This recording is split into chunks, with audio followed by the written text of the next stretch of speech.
Okay, so the United States is back to trying to convince the rest of the world that it's a welcoming and open place to visit. And Brand USA launched a new website. Well, two new websites, packed with resources and discounts and deals to try to lure us back. But not only are they trying to promote the US, they're saying that all of our concerns that we have going to the United States is just all misperceptions, a misunderstanding, and being overblown. Well, I'm going to squash all of those statements in this video. And I have two articles that I'm going to share with the rest of the community. But I have a question. Why is Brand USA still trying to promote the United States when this self-proclaimed alpha male Nick Adams is supposed to be here to save the day and sell USA to the world? Now, it doesn't matter whether it's Brand USA or Nick Adams. The reputation of the United States is dead to me, so I'm not going to listen to either. But before I start with the articles, I want to show this quick clip of a US citizen behaving badly in Japan. Two Americans now face charges for this stunt at a Japanese zoo. You see and hear in this video someone climbing down into the enclosure where Punch the monkey lives. Punch became a social media darling after videos surfaced showing the primate clinging lovingly to a stuffed toy. Now, the man did not come close to Punch, but both he and the man shooting the video of him were arrested immediately. Good, and I hope they get jail time, like for a long time. If you don't know who Punch the Monkey is, he caught the attention of the world a few months back. Basically, the TLDR is that he wasn't accepted by his mom, and he was picked on by other monkeys, and he felt safe with the IKEA monkey doll. It was actually a really heartwarming story. I think he has friends now. And even my wife was following the story, and I bought her a doll from IKEA. But the reason why I showed this video is because it's not just about the United States, like the land itself. Brand USA is not just about the tourism destinations, it's also about the people as well. I know my haters are going to say I'm just spreading hate right now, but unfortunately, this is just the truth, and how people see the United States and their citizens. Not all citizens, but citizens like this, from outside of your borders. So I'm going to get started on the two articles relating to Brand USA, and also stick around to the end. I'm going to address a comment that I saw in regards to my channel. But let's get started with the first article, and it's titled, Brand USA launches new initiatives to boost international travel confidence. Now, like always, I'll read it out for everyone who's just listening and also for the visually impaired. So let's get started. Brand USA has unveiled two new global initiatives aimed at boosting international visitation to the United States and addressing travel concerns ahead of several major tourism milestones for the country. I'm going to guess those milestones they're considering probably the FIFA World Cup and then their 250th birthday. Announced by Fred Dixon, President and CEO of Brand USA, during IPW in Fort Lauderdale this week. The initiatives expand the organization's America the Beautiful platform with the launch of Get Facts, Get Going, and American Originals. Geez, why don't you just name it USA.com? Yeah, that's me being a little bit snarky. Hey, if you guys don't like it, you can unsubscribe. But me going scriptless, this is, what you're hearing right now is the real GTL. So yeah, I guess you better get used to it. I'm not going back to scripts. Anyways, back to the article. The new campaign arrives as the US prepares to host a series of high-profile events the next month, including the FIFA World Cup, America's 250th anniversary, and the Route 66 Centennial. What the hell is that?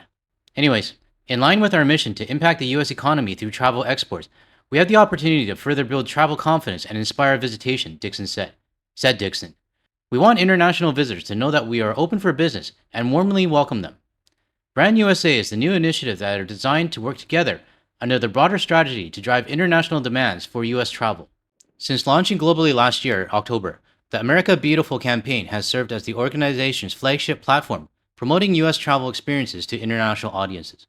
According to Brand USA, the monthly survey indicates that more than 7 in 10 respondents say the campaign positively influences their interest in visiting the United States. Now, this is the first time I'm actually hearing about this America the Beautiful campaign. Has anybody ever heard of it? We are their target audience. I'm just curious to see who these 7 in 10 people are. Because I think on a global basis, you're not going to get 7 out of 10 people that want to go to the United States at this point. The next section is titled, Get Facts, Get Going. I don't know why, but this sounds like a slogan that Pete Hegseth would have thought of. The new Get Facts, Get Going initiative is intended to provide international travelers with a centralized source for up-to-date information on visa requirements, entry procedures, fees, and border policies. Brand USA says the effort responds to growing confusion and misinformation circulating online and across the international markets regarding travel to the US. Operating under the tagline, Travel with Confidence to the US, the initiative includes paid media campaigns in global markets, travel trade engagement through Brand USA's USA Discovery program, and real-time information distributed through global distribution systems. Brand USA is also continuing its partnership with US Customs and Border Protection to expand global entry enrollment internationally. To mark the launch, Brand USA has released a full set of facts at their website. Technological improvements, including mobile passport control and expanded trusted traveler programs like global entry, are making the entry process more seamless than ever before, Dixon said. We wanted to bring that reality and the forefront alongside their new resource, Get Facts, Get Going, so visitors can travel with confidence to the United States. Now, what you're seeing on the screen right now is from their website, and these are some of the common misperceptions that they've listed. Let me read out some of them.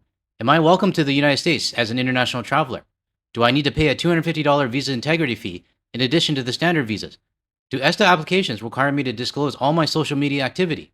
I've heard visa wait times are too long and appointments are unavailable. Can I still plan a trip to the United States? I've heard the entry process to the United States can be stressful or confusing for international viewers. No, international travelers. What happens when I arrive? Do international visitors have to pay a higher fee at all national parks in the United States? Now, I expanded the part on the social media question, and let me read it out. The ESTA application does not require access to your social media activity. Applicants may voluntarily provide social media identifiers or handles, but passwords, private messages, and full account access are not required. Apply only through the official ESTA website, and review all application questions carefully. Okay, so the ESTA application, they may not require your social media activity. But what happens when you get to the country and you're talking to a CBP guard, and he demands to see your phone? We know this is happening, and this is a fact. I even interviewed a Canadian citizen who was on a cruise ship and arrived into the US, and was pulled into secondary, and his phone and laptop were taken from him, and basically pressured to give his passwords to give access. Now, what did CBP do with the devices? We don't know. But the viewer said it was enough time for them to copy a lot of stuff if they wanted to. Now, the second one I want to talk about is the last one. Do international visitors have to pay a higher fee at all national parks in the United States? Here's what they say. Most National Park Service sites and other public lands do not charge entrance fees. Okay? A $100 non-resident fee is now being collected at 11 of the most visited national parks. Wait, so you don't charge an entrance fee, but you charge a $100 non-resident fee? Check the park you plan to visit before you go so that you know what to expect. You see, the problem I have with this is that there's information straight from the White House website that says the order directs the Secretary of the Interior to increase fees only for foreign visitors. I'm taking this quote from our good friend Wayne Smith, and he says travelers want to be able to trust where they're going, and that they'll be safe where they're going as well. Well, all of this, and like the whole FAQ section, does not make me feel safe because there's so many contradictions in here. So let me ask the viewers a question right now. Do the FAQ questions that I'm showing you on the screen right now, do these clarify things for you, or do they just make you even more confused? Because I'm in the second one. But let me know your thoughts in the comments below. Last section in this article, American Originals. Meanwhile, American Originals is a new storytelling and content series designed to highlight uniquely American destinations, traditions, and cultural influences through travel-focused narratives. This new content series features the people, places, traditions that have influenced the world and are unique to the USA through travelogue-style narratives that ignite exploration and help travelers build their ultimate dream holiday, said Dixon. American Originals highlights trends like set jetting. What the hell is set jetting? Okay, I just looked it up. It's basically visiting popular locations where TV shows and movies were filmed. Anyways, back to the article. Culinary travel, live entertainment, and more, and kicks off with spotlights of Monument Valley, Memphis, Texas, and New York City. Brand USA says that series also serves as a part of a lead-up to America's 250th anniversary celebrations and will continue expanding through 2027 and beyond. Yeah, nobody cares about that outside of your country. I'm sorry if it offends any US citizens, but it's the truth. I mean, not many people care about your 250th anniversary. The organization also noted that the expansion platforms create new partnership opportunities for destinations and travel brands, with current integrations including South Dakota, Alabama, and Hilton. Now, I want to move on to the next article that's related, and this one's titled, Brand USA Aims to Woo Travelers and Combat Misperceptions.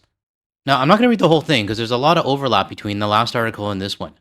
But there is one paragraph that I want to read out for anyone. Let me start. However, Brand USA saw its budget slashed by 80% last year and is facing an uphill battle when it comes to wooing Canadian travelers.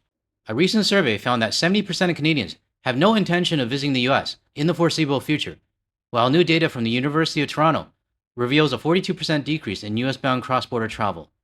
And it's unlikely that Canadians are the outliers. The WTTC reports that the US experienced a 5.5% decrease in international visitors in 2025, resulting in a 4.6% drop in international visitor spending, totaling $176 billion.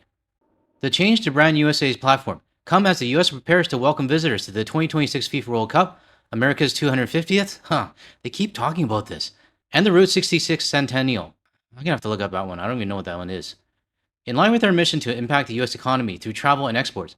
Actually, I already read this from the last article, so I'm not going to read it again. So, the important part of this second article I wanted to show was that 70% of Canadians have no intention of visiting the US. And personally, I feel all of this effort by the brand USA is going to go to waste. Because to me right now, it feels like they're trying to promote all the glitz and glam of the United States. The assets like Hollywood, their TV shows, their movies. And it really feels like they're kind of focusing on that. I mean, that was their soft power in the past. Everyone around the world would watch Hollywood movies. I said this just in a previous video not too long ago. Actually, it was from the video where I read out the article from I Love Fucking Australia. But people around the world, they watch TV, they watch Hollywood movies. And some, maybe those that are not like next door neighbor to the meth lab, actually dreamed of going to the United States and visiting these places. But that sentiment has changed now. Even my colleagues internationally that I meet through work or wherever, they're now saying, yeah, it would have been nice to see Times Square one day, but not now, not anymore. Which is why I feel these two new websites that they're promoting, they're missing the underlying problem with the United States. And that's the people, to be honest. And before the US citizens jump on me saying that, I'm generalizing, I'm not. There are great US citizens out there that have critical thinking. I stole that from I Love Fucking Australia. Maybe that's what I'll call them from now on. Common sense Americans, I totally support you. Non-common sense, you guys are the problem. But back to my point here. These campaigns, they're banking on the soft power of the United States, their tourism locations, the glitz and glam of Hollywood, the fact that people used to want to go to the United States, but totally neglecting the people side, the arrogance, the ignorance, the looking down on other countries, the hate, the racism, the gaslighting. All of these are factors when it comes to people deciding where they want to travel. I mean, who wants to go to a country with everything I just said? And let's be real here, the soft power assets that the United States once had, they're dead now. And unfortunately, I think these two new websites and campaigns that they have, they're also dead in the water as well. So let me know your thoughts in the comments below if you agree with me on this or not. Before I go into my mini rant about my channel, I would like to thank Booch, again, for taking this photo from Cypress Mountain in West Vancouver, British Columbia. At first I actually couldn't tell whether this was Grouse Mountain or Cypress, but I do appreciate you clarifying it and sharing it with the community as well. Now, I want to bring up a topic, and I saw this from a commenter in one of my videos. And the comment, I'm basically paraphrasing here, they're saying that I'm not Canadian enough because I'm not doing enough Canadian content. And that I should do more Canadian stuff because they're tired of hearing about the United States and the global stuff. Well, the basis of my channel and the reason I started it is because of the United States. It's due to the betrayal, the arrogance, and the disappointment that we have with our next door neighbors. And as a citizen of Canada, I felt like I needed to say something. So that's how Guard the Leaf started. But does that mean I'm only allowed to create Canadian content on Canadian topics? No, that's not what I want my channel to be. And I would be isolating our international community that we built.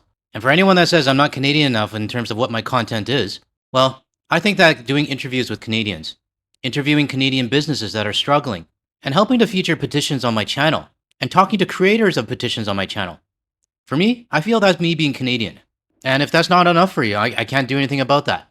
I will always look at the Canadian news and see if anything relates to the turmoil that we're going through right now. And I do report on them. But as I say in my sign-off, I always say, if you want to hear more from a Canadian point of view without the US media bias, it means exactly that. I'm going to give my opinion from a Canadian point of view. It doesn't mean I'm only doing Canadian content. So if I disappointed some of you with the content that I have, I'm sorry, that's all I can really say. But this channel has evolved and is no longer 80% Canadians. And there's more viewers around the world that really want to hear the truth, and not the US media side of things. Hell, there are US citizens that have reached out to me, saying that they learned a lot more from my channel than their local media. And they never realized how the rest of the world sees their country. So I'm not going to change my style, I'm not going to change what I report. I'll do a bit of both. And I will report what our Canadian viewers as well as international viewers would need to see. So I hope this commenter understands, because if not, well, you just don't have to watch my video. If you found any value in anything I said today, or you want to hear more from a Canadian and international perspective, without the US media bias, make sure you hit the like and subscribe button below. That way you'll be notified of my future videos. And if you want to see more of my videos, check out the ones that are going to show up on your screen shortly. Thanks everyone, I'll catch you in the next one.